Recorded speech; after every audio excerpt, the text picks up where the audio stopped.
आयुष्याचा घोटाळा झालेला असेल तरी चालेल, पण जी भुर्जी आपण खातोय it should be tasty, right. तर आज शेअर करते. ॲक्च्युली ही माझी रेसिपी नाही आहे, माझ्या एका मुस्लिम फ्रेंडने मला ही रेसिपी सांगितली होती. अँड मुस्लिम्स जे असतात त्यांचं नॉनव्हेज किती टेस्टी असतं. तर काय ना, आपली रेग्युलर भुर्जी आहे, बट आपण भुर्जीमध्ये खूप सारे मसाले वगैरे ॲड करतो, टोमॅटो, कांदा वगैरे सर्व ॲड करतो. बट ही एकदम सिम्पल आणि खूप टेस्टी रेसिपी बनते. फक्त ह्याच्यामध्ये आपल्याला तेल टाकायचं थोडंसं जास्त, कांदा, सिक्रेट इन्ग्रेडियंट हा आहे मटन मसाला किंवा चिकन मसाला तुम्ही टाकू शकता, आणि हळद. फक्त एवढंच टाकायचं, फक्त आणि फक्त एवढंच. हळद आणि चिकन मसाला, अदरवाईज मटन मसाला, हे दोनच इन्ग्रेडियंट जे आहेत ते एकदम स्टार इन्ग्रेडियंट. आणि ऑफकोर्स मीठ टाकायचं आहे.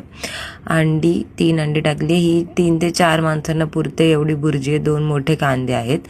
आणि जी मिरची आहे ना, ती खूप लोक तेलात कांद्यासोबत परततात, बट मला अशी आवडते. लाईक जेव्हा तुमचं परतून अंडी टाकता, वरतून जेव्हा तुम्ही मिरची टाकता, तर जो मिरचीचा जो रॉ टेस्ट आहे ना, तो खूप छान मेंटेन राहतो. आणि जेव्हा आपण बाईट करतो तो टेस्ट खूप अमेझिंग लागतो. तर तसं भुर्जी बनवतात तसं ड्राय होईपर्यंत आपल्याला याला चांगलं हे करायचं, स्मॅश करायचं आहे. अँड एकदा कन्सिस्टन्सी अचीव झाली की तुमची भुर्जी खायला रेडी आहे. इथे कंटिन्यू मी परतते आहे, टेस्ट करते आहे, मीठ वगैरे चेक करा अँड ट्राय करा. ही रेसिपी खूप छान बनते. मी थोडंसं मीठ ॲड केलेलं, कारण की मला वाटलं थोडंसं मीठ कमी आहे म्हणून. येस, परत चांगलं एकजीव करा.